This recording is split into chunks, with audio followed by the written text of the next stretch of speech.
सवाल आया है नाइटफॉल को लेकर। सवाल है पंकज मिश्रा का। पहले उन्होंने पूछा है कि हमको नाइटफॉल के बारे में समझा दो भाई। तो ओके, समझ लो मेरे भाई। देखो, नाइटफॉल एक सामान्य प्रक्रिया है। ये शरीर की ही प्राकृतिक क्रिया है। ये कोई बीमारी नहीं है। लेकिन सुन लो पहले कि सामान्य कब है। सामान्य तब है जब हफ्ते में एक बार या 2 बार, या महीने में 1 बार, या 6 महीने में, या साल में हो तब। लेकिन अगर हर रोज नाइटफॉल हो रहा है, एक भी दिन नहीं छूटता तुम्हारा, तो समझो ये बीमारी है। लेकिन अगर हफ्ते में 1 या 1 से ज्यादा 2 बार हो जाता है, 3 बार हो जाता है, तो इसमें घबराना नहीं है। और उदासी में अपना दिन और जीवन दुख में मत जियो। इस वजह से समझे, शरीर को समझो कि ये काम कैसे करता है। जब स्पर्म यानी शुक्राणु की मात्रा आपके अंडकोश में ज्यादा हो जाती है, या शरीर को दूसरे स्पर्म बनाने के लिए जगह नहीं मिलती, तो जो पुराने शुक्राणु हैं उन्हें बाहर किसी भी तरीके से निकाल देता है आपका शरीर। और अगर आप नहीं निकालते हैं तो शरीर या तो उन्हें वापस शरीर में ही ले लेता है, पर ज्यादातर यही होता है कि आपका शरीर उसे बाहर निकाल देता है। तो ठीक है, ये तो आप समझ गए होंगे कि नाइटफॉल क्या है। क्या है नाइटफॉल? कि जब शरीर में शुक्राणु की संख्या ज्यादा मात्रा में हो जाती है तो शरीर उन्हें बाहर निकाल देता है और नए शुक्राणु बनाने में लग जाता है। और कभी कभी आपको आपकी गलती से भी नाइटफॉल हो जाता है। जैसे आप पानी पीकर सोए हैं रात को, या आपको बाथरूम जैसी फीलिंग उठ रही थी लेकिन आपने बाथरूम नहीं किया और आप सो गए। तो जब पेशाब की थैली फुल हो जाती है तो उसकी वजह से संभावना बढ़ जाती है नाइटफॉल की। या आप ज्यादा ही कामुक सपने देखते हो तो भी हो सकता है, पर नाइटफॉल नॉर्मल है। किस तरह से नॉर्मल है ये आपको बता दिया है। तो आप अपनी तरक्की और अपनी प्रोग्रेस, अपनी ऊंचाई पर ध्यान दो।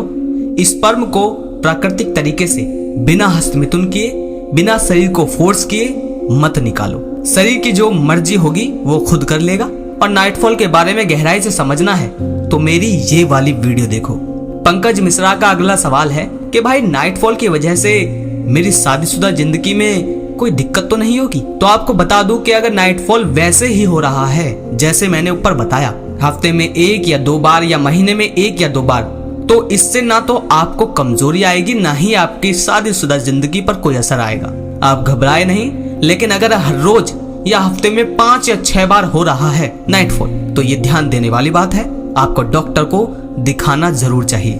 पंकज मिश्रा का अगला सवाल है कि भैया नाइटफॉल से शरीर में कमजोरी आती है क्या?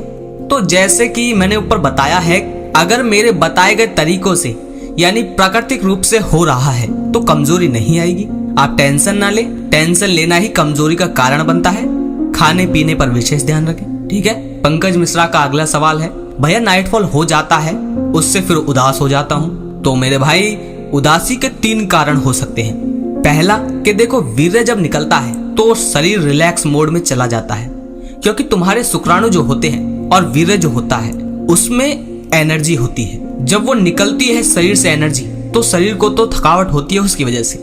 लेकिन ये थकावट उन्हीं लोगों को ज्यादा होती है जो ज्यादा हस्तमिथुन करते हैं, या ज्यादा किसी तरीके से स्पर्म निकालते रहते हैं और खाते पीते ठीक से नहीं है, और शरीर पर दबाव डालते रहते हैं। उन्हें ये सिम्टम्स ज्यादा दिखते हैं। लेकिन अगर आप नेचुरल रूप से अपने लिंग को प्राकृतिक रूप से छोड़ देते हो कि नाइटफॉल हो या ना हो, मैं कोई उत्तेजना में शरीर पर हर रोज दबाव नहीं डालूंगा, उसे फोर्स नहीं करूंगा वीर्य बनाने के लिए और निकालने के लिए, तब आप देखोगे कि वीर्य नाइटफॉल के द्वारा शरीर खुद बाहर निकाल भी दे तो आपको थकावट नहीं होगी।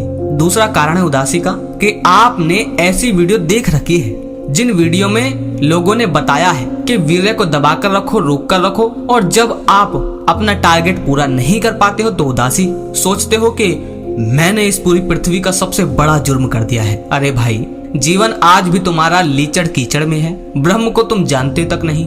ब्रह्म से तुम कोई मतलब नहीं रखना चाहते। कामयाबी की सीढ़ी तुमने चढ़ी नहीं, तो इंसान कैसे हुए तुम? जानवर ही रहे ना। और तुम्हारे घर का जानवर जो पालतू है, तुम्हारा या गली मोहल्ले का, वो वीर्य बहाए या ना बहाए, इससे रहेगा तो वही टॉमी ना।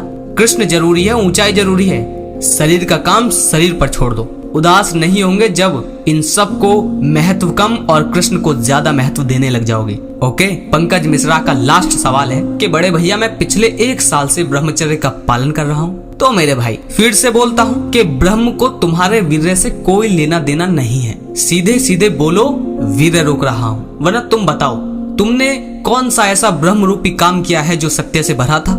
या क्या तुम कृष्ण में हो? यहाँ मैं डिमोटिवेट नहीं कर रहा हूँ, जिसका जो असल में नाम है उसे तुम्हें बता रहा हूँ, समझे। हम लोग ऐसे ही तो करते हैं, लड़की की तरफ आकर्षित होते हैं तो बोलते हैं प्यार है, सेक्स करते हो तो बोलते हो प्यार है, वीर्य रोकते हैं तो बोलते हैं ब्रह्म है। हमें जिसको जिस जगह रखना है उसे उस जगह का नाम नहीं देते, क्योंकि वरना हमारा सच बाहर आ जाएगा। लड़की से कहेंगे कि तुझसे सेक्स करना है तो तुम्हें चाटा मार देगी।